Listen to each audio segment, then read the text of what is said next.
All right, welcome back to Keepin the Comic, and we're diving into Storm's new series here with issue number 3. And here we see the aftermath of Storm seeking out Dr. Voodoo's help here for the sickness that is in her body, which later leads to Dr. Doom making a request of Storm, which is all going to lead up to the big series here coming out soon called One World Under Doom. Now, as a reminder here from the very last issue, Storm had gone to meet Dr. Voodoo because she's currently suffering from radiation poisoning.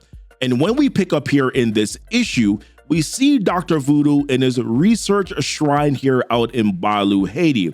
Now, he's letting Aurora know that she is dying and that he cannot stop it.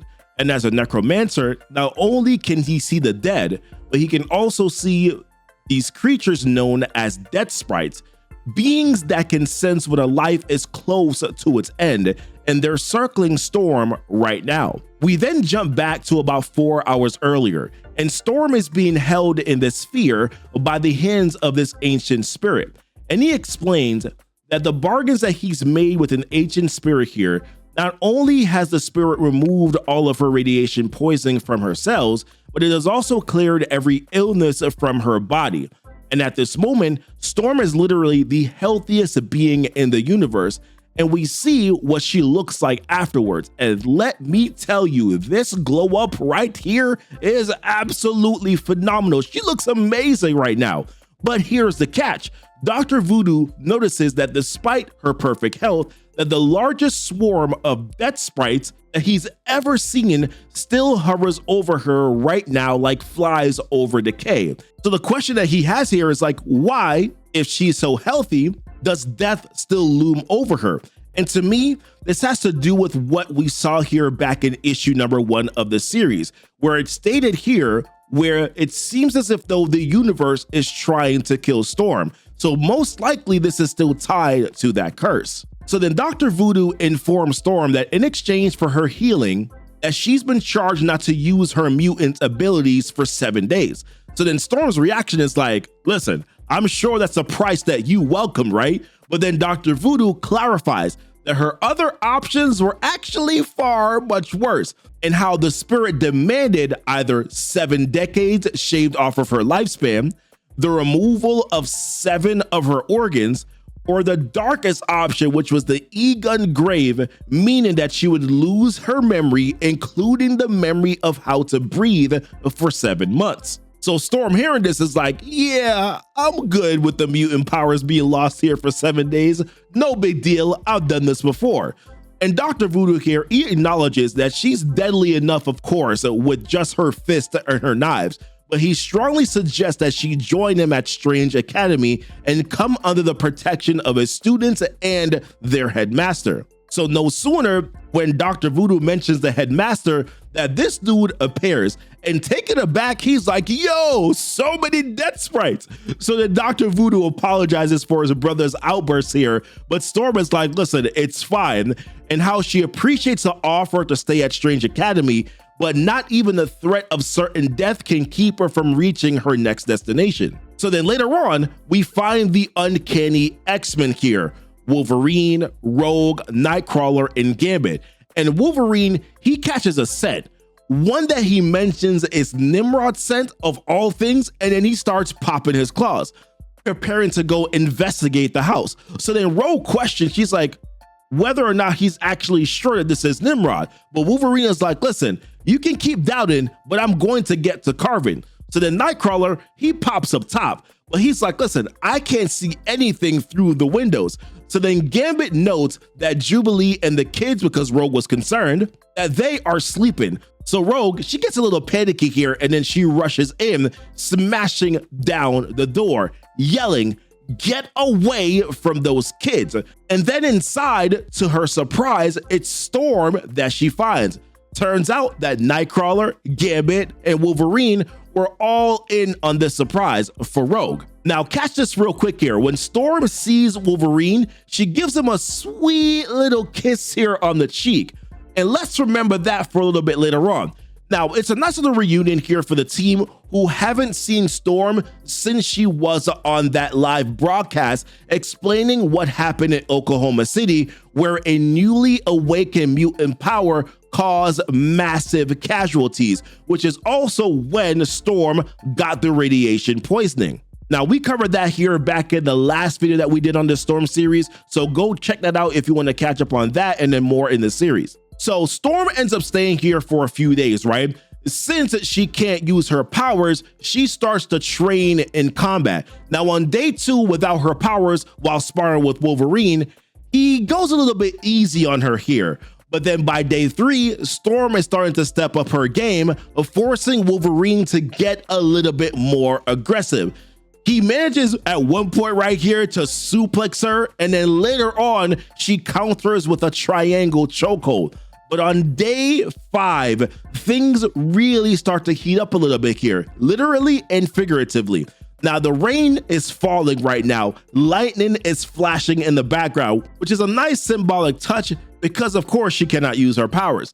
Now, Wolverine gets cocky. He's telling Storm, do not get up after he knocks her down, and that this isn't training anymore, but a beatdown. And then he starts to drop his classic line, I'm the best that there is at what I do. And what I do. But before this dude could finish, Storm lets out a warrior scream and then charges at him and spears him to the ground. And then she reminds him that she always gets up, and out of all people, he should know that. So she goes to give him that finishing blow, but then she stops, and instead we get a passionate, intimate moment. And let's just say here that their wrestling session ends with a different kind of hold. Call it the tongue hold. Listen, don't judge me. I'm still kind of workshopping that phrase, all right? This is a nice little payoff here to what we've seen before with Storm and Wolverine hooking up, although it's of course been in different timelines and universes, but once again, nice little touch here for the fans.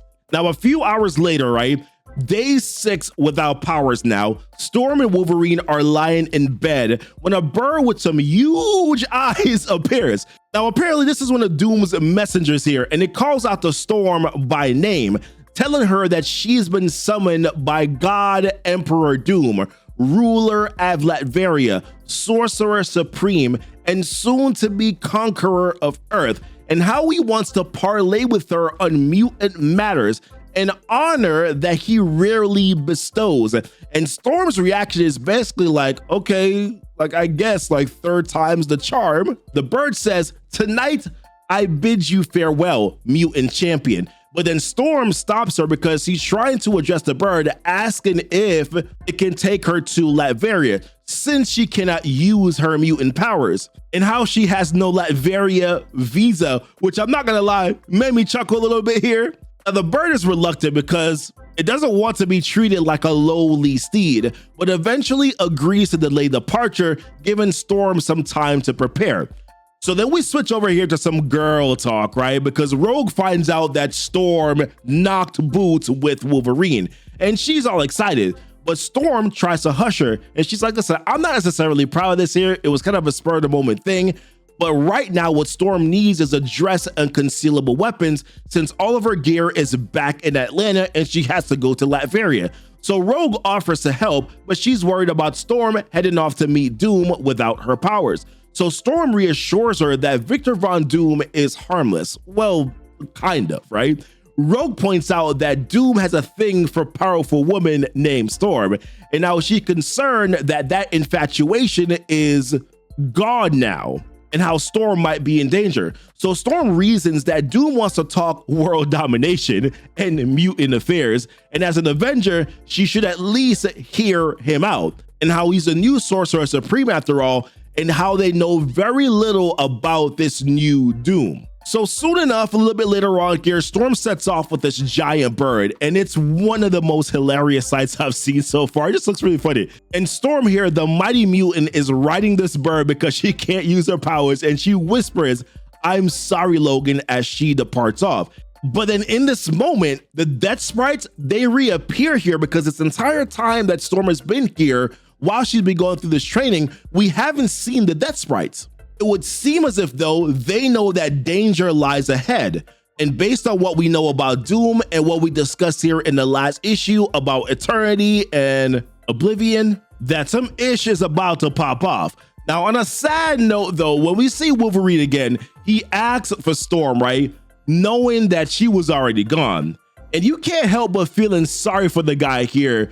Like, will this man ever find true love? But then after that, we see God Emperor Sorcerer Supreme Doom sitting and waiting with the words that say, "What fate must await Storm in the den of the terrifying God Emperor Doom?" Now listen, if you haven't caught up here on the first 2 issues of this series, I highly recommend, because this will give you some really good context here for what's going on in this particular issue. I'll also leave the links down below here in the description. And as always, guys, drop a like on this video here for the YouTube algorithm. Subscribe if you're new to the channel. And until next time, thank you so much for kicking it with Keepin' It Comic. Bye.